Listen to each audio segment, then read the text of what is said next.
Hello students, move करते हैं अपने नए चैप्टर की तरफ, दैट इज क्वाड्रेटिक इक्वेशन। और इस चैप्टर के कंप्लीट होते ही हमारे 1 to 5 और देन 7 मीन्स कोऑर्डिनेट ज्योमेट्री। तो real number, polynomial, a pair of linear equation, 2 variable, quadratic equation जो आज से स्टार्ट हो रहा है, अर्थमेटिक प्रोग्रेशन और कोऑर्डिनेट ज्योमेट्री। ये हमारे 6 चैप्टर कंप्लीट हो जाएंगे आफ्टर क्वाड्रेटिक इक्वेशन। सबसे पहले समझना होगा what is quadratic equation. Quadratic polynomial सुना था आपने? बिल्कुल सुना था। क्वाड्रेटिक पॉलिनोमियल को हम क्या लिखते थे? ax² प्लस के bx प्लस c। इसे आप क्या कहेंगे? इसे कहेंगे क्वाड्रेटिक पॉलिनोमियल।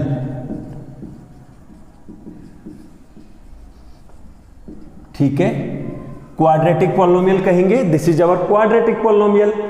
मैं बस इसी में ax² प्लस के bx plus c equal 0 replace कर दूं सामने। जैसे मैंने 0 रिप्लेस कर दिया, अब वही चीज क्या बोली जाएगी? अब हम इसको कहेंगे क्वाड्रेटिक इक्वेशन। बस थोड़ा सा अंतर है। क्वाड्रेटिक पॉलिनोमियल और क्वाड्रेटिक इक्वेशन में समझ में आ गया होगा क्या अंतर है। जब सामने इक्वल में कुछ रखा होगा तो वो क्या बन जाएगी? Quadratic equation. और पॉलिनोमियल तो सिर्फ एक एक्सप्रेशन होता है, एक आपका कह सकते हैं एक स्टेटमेंट होता है जिसके इक्वल में कुछ नहीं होता, वो होता है पॉलिनोमियल। इसके इक्वल में 0 रिप्लेस कर दिया तो ये क्या बन गई? Quadratic equation. याद करिए, इसमें जो x की वैल्यूज आती थी उन्हें क्या कहते थे? जीरोज। ठीक है, तो यहां भी वही नाम दे सकते हैं, लेकिन यहां पर एक नाम दिया गया रूट्स। ठीक है, सॉल्यूशंस। इन सब का मतलब वही है वैल्यूज ऑफ x की जो वैल्यूज निकल कर आएंगी उनको कहेंगे आपका सॉल्यूशंस। वैल्यूज ऑफ x निकल कर जो आएंगी उनको कहेंगे आपका सॉल्यूशन, रूट्स। ये आपका बोला जाएगा सॉल्यूशन, रूट्स, जो भी कुछ है। ठीक है, अब बात आती है कि क्वाड्रेटिक इक्वेशन को सॉल्व करने के क्या तरीके हैं और ये चैप्टर का मोटिव क्या है। सबसे पहले ये तो समझना होगा हमें, ये चैप्टर पूरी तरीके से a pair of linear equation 2 variable से रिलेटेड है। A pair of linear equation 2 variable में स्टूडेंट्स याद करिए 4 मेथड्स थे सॉल्व करने के। Graphical, substitution, elimination, cross multiplication. यहां भी क्वाड्रेटिक इक्वेशन को सॉल्व करने के 3 मेथड हैं। Factorization method, factorization method, second है कंप्लीटिंग द स्क्वायर मेथड, तीसरा है क्वाड्रेटिक फॉर्मूला मेथड। वहां पर भी हम नेचर ऑफ सॉल्यूशन निकालते थे by comparing there coefficients a1/a2, b1/b2, c1/c2 like that. यहां भी नेचर ऑफ सॉल्यूशन निकाला जाएगा bye calculating discriminant b² - 4ac, जो अभी आपको आगे की क्लासेस में बताया जाएगा। ठीक है, अब आते हैं चैप्टर के मोटिव पर। चैप्टर जो 3rd आपने स्टडी किया था, a pair of linear equation 2 variable, उसका मोटिव क्या था? उसका मोटिव ये था ऐसी वर्ड प्रॉब्लम को सॉल्व करना, ऐसी वर्ड प्रॉब्लम को सुलझाना जिसमें 2 इक्वेशंस क्रिएट होती थी। आपने ढेर सारी वर्ड प्रॉब्लम की, नंबर्स की, एज की, ठीक है, स्पीड, टाइम की, कॉस्ट की, प्रॉफिट की, लॉस की, ढेर सारी वर्ड प्रॉब्लम की। एक को x लेते थे, दूसरे को y लेते थे और उनको सॉल्व करके x और y की वैल्यूज को निकालते थे by the method of elimination, substitution, cross multiplication, जैसा भी है। अब कुछ वर्ड प्रॉब्लम ऐसी होती हैं स्टूडेंट जहां पर आपका टू वेरिएबल इक्वेशन फॉर्म ही नहीं होती, वहां पर तो आपका केवल क्वाड्रेटिक इक्वेशन फॉर्म होती है। अब जब क्वाड्रेटिक इक्वेशन फॉर्म होती है तब उन इक्वेशंस को सॉल्व करने के लिए हमें क्वाड्रेटिक सॉल्यूशंस की जरूरत पड़ती है। देखिए, ऐसा बिल्कुल जरूरी नहीं है कि हर बार 2 वेरिएबल लेके ही काम चल जाए कि x और y लिया और सॉल्व कर लिया। कई क्वेश्चन ऐसे होते हैं जहां पर हमें केवल एक ही वेरिएबल में काम करना होता है, या कुछ ऐसी प्रॉब्लम होती है जहां पर एक ही वेरिएबल से काम चलाना पड़ता है। उस कंडीशन में स्टूडेंट्स हमें क्वाड्रेटिक इक्वेशन की नीड होती है, क्योंकि इसमें 1 वेरिएबल इन्वॉल्व होता है। आप देख लीजिए, इसमें केवल 1 वेरिएबल इन्वॉल्व होता है। अब ऐसी कैसी वर्ड प्रॉब्लम हो सकती है जहां 1 वेरिएबल ही इन्वॉल्व हो? बिल्कुल हो सकती है। स्टूडेंट मैं आपसे कहता हूं कि मैं एक सिंगल ट्रेन की बात कर रहा हूं। एक ट्रेन डेली अपनी रूटीन स्पीड से किसी डिस्टेंस को कवर करती है और रूटीन टाइम कवर होता है। ठीक है, पूरी बात समझिएगा। एक ट्रेन सर्टेन डिस्टेंस को सर्टेन स्पीड से सर्टेन टाइम में कवर करती है। ठीक है, मान लीजिए एक डेस्टिनेशन से दूसरे डेस्टिनेशन जाने के लिए उसका सर्टेन टाइम है, सर्टेन स्पीड है, सर्टेन डिस्टेंस है, सब कुछ फिक्स है। मान लीजिए उसकी स्पीड कितनी है, x किलोमीटर पर आवर। ठीक है, और डिस्टेंस मैं ऐसे ही इंडिकेट कर रहा हूं, डिस्टेंस है 360 किलोमीटर। पूरी बात समझिएगा। ठीक है, अब मैं अगर आपसे पूछूं उसका डेली रूटीन का टाइम क्या होगा, टाइम का फॉर्मूला होता है डिस्टेंस अपॉन स्पीड, तो डेली रूटीन का टाइम कितना होगा 360 अपॉन x, क्योंकि टाइम का फॉर्मूला होता है डिस्टेंस अपॉन स्पीड, इसलिए उसका रूटीन टाइम क्या लगेगा 360 अपॉन x। अब इसी में मैं एक कंडीशन बढ़ा रहा हूं, जैसे क्वेश्चन आता है on the particular day train increases there speed bye 5 kilometre per hour. Train ने अपनी स्पीड को 5 किलोमीटर पर आवर बढ़ा दिया on a particular day. Distance उतना ही जाना है, डिस्टेंस उतना ही जाना है, 360 किलोमीटर पहले जाना था, आज भी 360 किलोमीटर ही ट्रेवल करना है। क्या टाइम में फर्क नहीं पड़ेगा? पड़ेगा ना। पहले टाइम 360 लगता था, आज टाइम कितना लगेगा 360 अपॉन x प्लस 10 या x plus 5, sorry 5 kilometre per hour increase हुआ है, न्यू स्पीड का डिवाइड होगा। बहुत कॉमन सेंस की बात है। अगर मान लीजिए ट्रेन 60 किलोमीटर पर आवर की स्पीड से 360 किलोमीटर ट्रेवल करती है, तो उसका डेली का टाइम कितना आ गया, डेली का टाइम आ गया 6 आवर। ठीक है, मान लीजिए ट्रेन ने अपनी स्पीड को आज 90 किलोमीटर पर आवर कर दिया, जाना उतना ही है, तो आज कितनी देर में पहुंच जाएगी वो 4 आवर्स में ही। ठीक है, क्यों 2 घंटे कम लगे, क्योंकि उसने अपनी स्पीड को बढ़ा दिया। ऐसी कुछ सिचुएशन ये है। ठीक है, अब आप एक चीज नोटिस करिएगा, यहां 2 वेरिएबल ले ही नहीं सकते, क्योंकि 2 वेरिएबल इसलिए ले सकते, एक ही ट्रेन की तो बात हो रही है, 2 ट्रेन थोड़े ना कि एक की स्पीड को x दूसरी को y ले लें। यहां तो एक ही ट्रेन की बात हो रही है, तो उसकी स्पीड को जब आप x ले चुके हैं तो दूसरा y किसे लेंगे।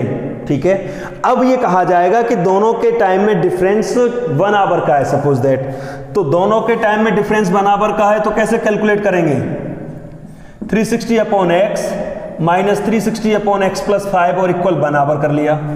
तो अब जब इसको सॉल्व करेंगे एलसीएम लेकर आगे फर्दर, तो एक क्वाड्रेटिक इक्वेशन बनेगी। उस क्वाड्रेटिक इक्वेशन को हम सॉल्व करने के लिए factorization, completing the square method और क्वाड्रेटिक फॉर्मूला मेथड भी इस्तेमाल कर सकते हैं।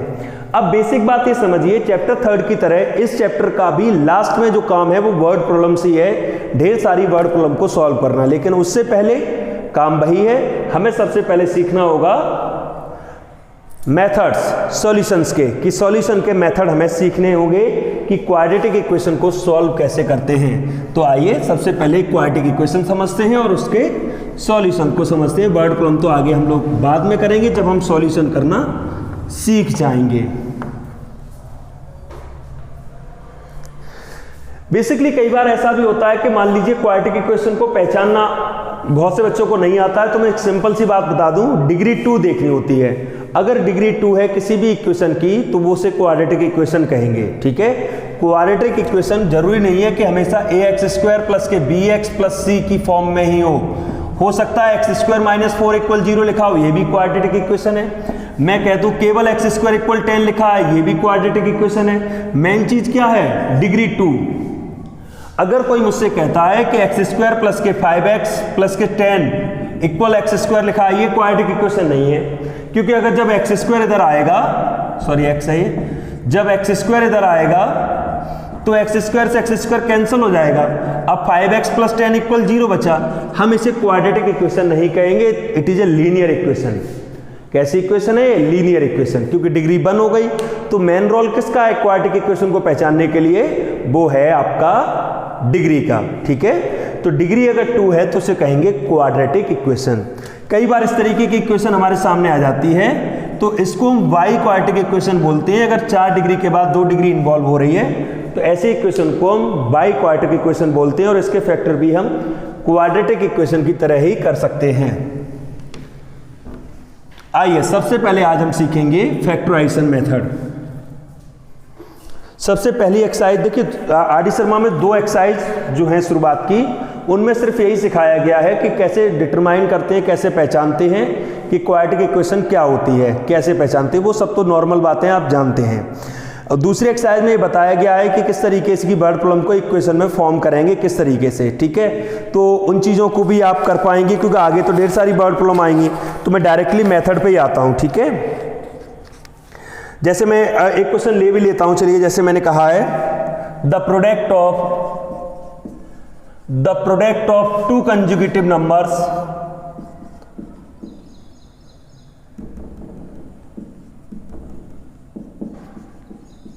the product of two consecutive positive integer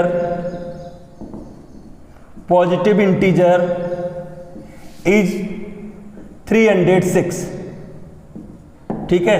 form equation. अब जरा नोटिस करिएगा, आप यहाँ x और y नहीं ले सकते।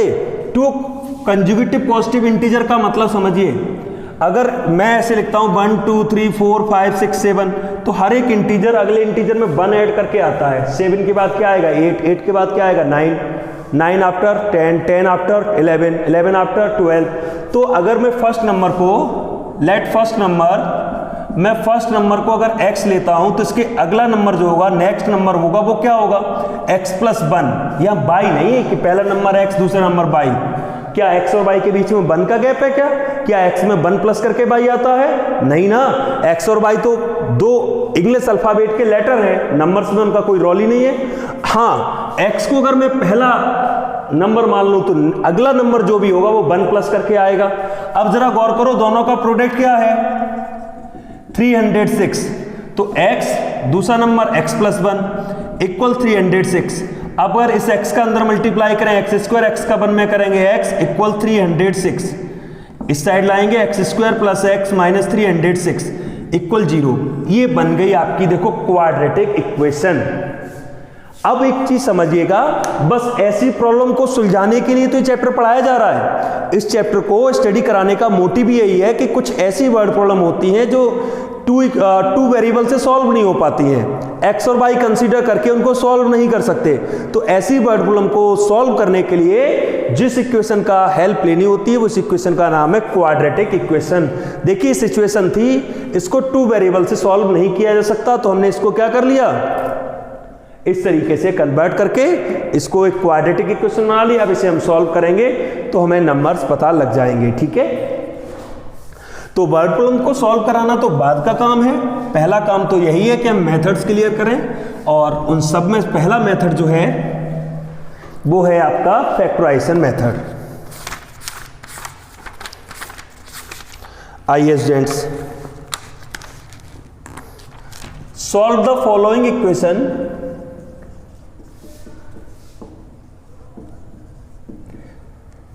Bye factorization method.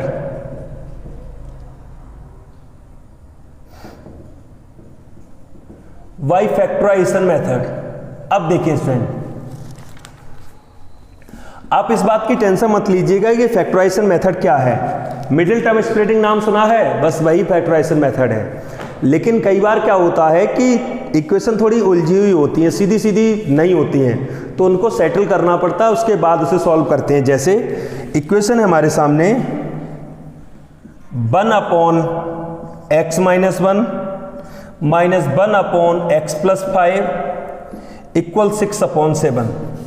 x is not equal to -1 by और x is not equal to 5 देखिए इसका सेंस ये होता है कि अगर हम x की जगह 1 रखेंगे तो 1/0 हो जाएगा। तो 1/0 नॉट डिफाइन होता है, 1/0 की वैल्यू को काउंट नहीं कर सकते, यानी x की वैल्यू 1 नहीं हो सकती और x की वैल्यू -5 नहीं हो सकती। बस ये इक्वेशन को ट्रू करने के लिए दिया है, इसका कोई रोल नहीं होता है। अगर बाद में लिखा भी है तो आपको उसको लेकर टेंशन होने की कोई जरूरत नहीं है, उसका कोई रोल नहीं है। अब जैसे इक्वेशन है, अभी तो आपको ऐसा लगेगा कि क्वाड्रेटिक इक्वेशन है ही नहीं, बिल्कुल नहीं है, ट्रूली नहीं है, क्वाड्रेटिक इक्वेशन अभी नजर ही नहीं आ रही, डिग्री 2 तो कहीं है ही नहीं।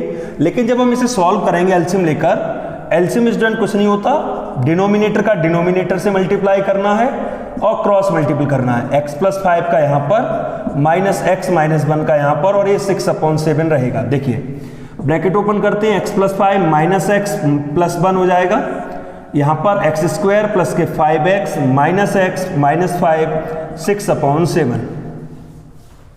क्लास 10th स्टैंडर्ड पर इतना तो सिंपल आप समझ ही सकते हैं कि इस ब्रैकेट का इस ब्रैकेट से कैसे हमने मल्टीपल किया है। x² 5x माइनस एक्स और ये 5, ठीक है। यहाँ देखो एक्स से एक्स कैंसिल हो गई, 6 अपॉन एक्स स्क्वायर प्लस के 4x माइनस का 5 इक्वल 6 अपॉन 7, ठीक है। यहाँ भी देखो 6 से 6 सॉल्व भी हो गया, अगर हम डिवाइड करेंगे तब भी आएगा, और अगर आप ऐसे सॉल्व करना नहीं कंफर्ट फील कर रहे हैं तो 6 ऐसे ही लिखा रहने दीजिए। अब क्रॉस मल्टीपल करिए, क्रॉस मल्टीपल करेंगे 6 का मल्टीपल किस में होगा, एक्स स्क्वायर प्लस के 4x माइनस के 5 में, 7 का मल्टीपल किस में होगा, 6 में। अब क्रॉस करिए क्योंकि डिवाइड में जाएगा तब कैंसिल होगा। फाइनली क्या बचता है, एक्स स्क्वायर प्लस के 4x माइनस का 5 इक्वल 7, लाएंगे इधर एक्स स्क्वायर प्लस के 4x minus 5 minus 7 equal 0, x square plus के 4x माइनस 12 इक्वल 0, ठीक है। अब 12 पे ऐसे फैक्टर करने हैं, वो मिडिल टर्म स्प्लिटिंग यहां से हो गया। तो इतना सारा काम ये था, ये सारी मेहनत किसके लिए थी, सारी मेहनत इस बात के लिए थी कि पूरा जो भी हमने सॉल्यूशन किया इस दिए गए एक्सप्रेशन को हम एक क्वाड्रेटिक इक्वेशन में लेकर आए हैं। अब एक क्वाड्रेटिक इक्वेशन बन गए, अब इसके मिडिल टर्म स्प्लिटिंग से फैक्टर कर लीजिए। तो फैक्टराइजेशन मेथड कुछ नया नहीं है, बस उसको सिंप्लीफाई करके क्वाड्रेटिक इक्वेशन फॉर्म करनी है और उसके बाद उसके फैक्टराइजेशन करने हैं। अब 12 पे ऐसे फैक्टर करो, माइनस करने पर 4 हो जाए, तो x square plus 6 minus 2x minus 12 equal 0। ये सबको आता होगा क्लास 10th स्टैंडर्ड पर, कोई ऐसा नहीं होगा जिसको इसके आगे की प्रोसेस नहीं पता हो। एक्स स्क्वायर प्लस के 6x minus 2x minus 12 equal 0, x plus 6 minus 2 x plus 6, एक ब्रैकेट में आएगा x माइनस 2 और एक ब्रैकेट में आएगा x प्लस 6 इक्वल 0, ठीक है। इसके बाद क्या करना है, दोनों ब्रैकेट को 1 बाई 1 0 से कंपेयर करना है।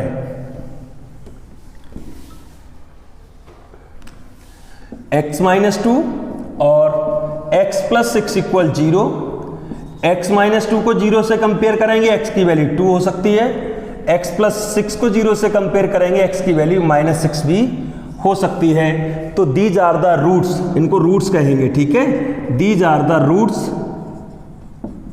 Of the equation 2 and minus 6, ये आपके रूट्स आ गए इस इक्वेशन के, जो भी इक्वेशन मुझे प्रोवाइड की गई थी। और ध्यान रहे स्टार्टिंग में देखने में क्वाड्रेटिक नहीं लग रही थी, लेकिन बाद में सॉल्व करने पर वो क्वाड्रेटिक ही थी। अब यहां पर कुछ बच्चों को डाउट होगा ये अलग अलग 0 से कंपेयर क्यों करते हैं, बहुत कॉमन सेंस की बात है, समझिए। अगर मैं कहता हूं a b इक्वल 0 है, a b इक्वल 0 का मतलब क्या है, a और b कब 0 हो सकते हैं, a और b का प्रोडक्ट कब 0 हो सकता है, दो नंबर a और b हैं, अगर दोनों का प्रोडक्ट 0 है, इसका सेंस क्या है, इसका सेंस ये है या तो a 0 होगा, देखते चलना, या b 0 होगा, या हो सकता है दोनों ही 0 हो, यही तो पॉसिबिलिटी है। हो सकता है a 0, हो सकता है b 0, हो सकता है दोनों 0 हो, तभी तो उनका प्रोडक्ट 0 आ सकता है। इसलिए जब दो ब्रैकेट मल्टीपल में इस तरीके से लिखे हो और उनके सामने 0 लिखा हो, तो एक एक ब्रैकेट को 0 से कंपेयर करते हैं। x माइनस 2 को 0 से कंपेयर किया, x की वैल्यू 2 आ गई, x प्लस 6 को 0 से कंपेयर किया, x की वैल्यू माइनस 6 आ गई। इसका सेंस क्या है, अगर मैं x के प्लेस पे 2 लगा दूं फिर भी 0 हो जाएगा, x के प्लेस पे माइनस 6 लगा दूं फिर भी 0 हो जाएगा। तो that means these are the two solutions. Solution किसे कहते हैं, जो इक्वेशन को 0 बना दें, किसी भी इक्वेशन को, क्योंकि इक्वेशन में सामने 0 रखा होता है। अगर मुझसे ये कहा जाता है 3x प्लस 4y इक्वल 12 है, तो x और y की वो वैल्यू जो 12 ले आए वही तो इसके सॉल्यूशन होंगे। मैंने कहा 0,3 इज ए सॉल्यूशन, तो अगर मैं 0,3 इसमें रखता हूं तो क्या आएगा 12। ऐसे ही ये x की दो वैल्यूज हैं जो यहां पर पुट करने से रिजल्ट 0 आएगा, इसलिए इनको कहते हैं सॉल्यूशंस या रूट्स। डबल आंसर क्यों आते हैं ये तो आपको पता ही है, जितनी डिग्री होती है किसी भी इक्वेशन की पॉलिनोमियल की, उतने उसके जीरोज होते हैं। यही ट्रिक क्वाड्रेटिक में भी काम करती है, ठीक है। मैक्सिमम उतने ही जीरो होते हैं, कम हो सकते हैं, कम इसलिए हो जाते हैं क्योंकि इक्वल रूट्स आ जाते हैं इसलिए, ठीक है। आइए कुछ और करते हैं, जैसे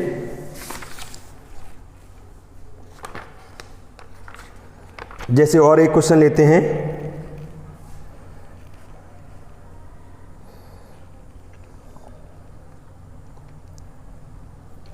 four x square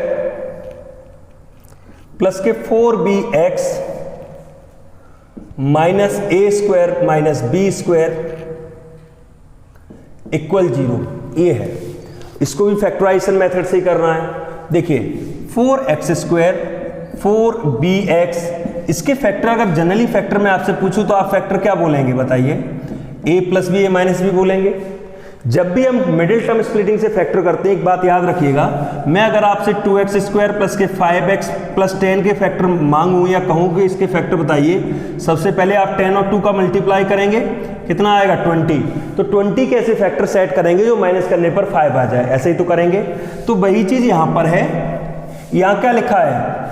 a plus B, a minus B. यहां क्या लिखा है? 4। तो 4 a प्लस बी और a माइनस बी। अब 4 के भी 2 फैक्टर हो जाएंगे, 2 इंटू 2। इसको इस तरीके से सेटल करिए कि माइनस करने पर 4 भी आ जाए। अब देखिए एक काम करते हैं, माइनस करने पर 4 भी रिजल्ट चाहिए, माइनस करें और 4 भी रिजल्ट आ जाए प्लस का। तो 1 2 इसको दे देते हैं पहले ब्रैकेट को और 1 2 दूसरे ब्रैकेट को दे देते हैं। अब मल्टीप्लाई करना है इसमें 2a प्लस 2b और इस 2 का इधर मल्टीप्लाई करो 2a माइनस 2b। अब जरा माइनस करके देखिए, देखो 4x², इस 4b के प्लेस पर अगर मैं 2a प्लस 2b एक ब्रैकेट में, अगले ब्रैकेट में 2a माइनस 2b लिखता हूं तो माइनस करेंगे 2a से 2a कैंसिल हो जाएगा, 2b और 2b 4b हो जाएगा। आप देख लीजिए, ठीक है, आप नोटिस करिए इस चीज को। यहां क्या है? यहां a प्लस बी और a minus B as usual रहेगा। चलिए दीजिए 4x², यहां x का मल्टीपल करेंगे, 2 चाहो तो बाहर ले लो, 2a प्लस बी एक्स हो जाएगा। यहां भी मल्टीपल करेंगे 2a माइनस बी एक्स और यहां पर a प्लस बी और a माइनस बी रहेगा, इक्वल में 0 आ जाएगा। देख लीजिए कॉमन बताइए क्या मिल रहा है? कॉमन मिल रहा है 2x, तो क्या बचेगा? 2x plus a plus B. यहां से कॉमन क्या मिल रहा है? a minus B. यहां क्या बचेगा? 2x plus a plus B equal 0। आप देख लीजिए ब्रैकेट सेम हो गए। यही तो मिडिल टर्म स्प्लिटिंग की आपकी पहचान है कि हाँ ब्रैकेट सेम आ जाती है, इसका मतलब फैक्टराइजेशन सही है। तो एक ब्रैकेट में 2x minus a minus B, एक ब्रैकेट में 2x plus a plus B equal 0। चलिए 1 बाई 1 कंपेयर करते हैं। 2x minus a minus B equal 0, 2x equal a minus B, x equal आएगा a minus B upon 2, 2x plus a plus B equal 0, 2x equal आएगा minus a plus B, x equal आ जाएगा minus a plus B upon 2। आप देखिए ये आपके solution बन गए, एक आपका minus a minus B upon 2 और a प्लस बी अपॉन 2। तो फैक्टराइजेशन मेथड कुछ नहीं है, factorization method middle term splitting ही है। हाँ कुछ क्वेश्चन ऐसे आएंगे, जैसे मैंने एक क्वेश्चन ये कराया, जिनमें आपको फैक्टर सेटल करने में थोड़ी सी प्रॉब्लम होगी क्योंकि आपके लिए नए क्वेश्चन होंगे। तो ट्राई करेंगे, जितने क्वेश्चन आप कर पाएँ उतने करेंगे, बाकी प्रॉब्लम में आएंगे तो उनको मैं बताऊँगा। तो बेसिकली समझ में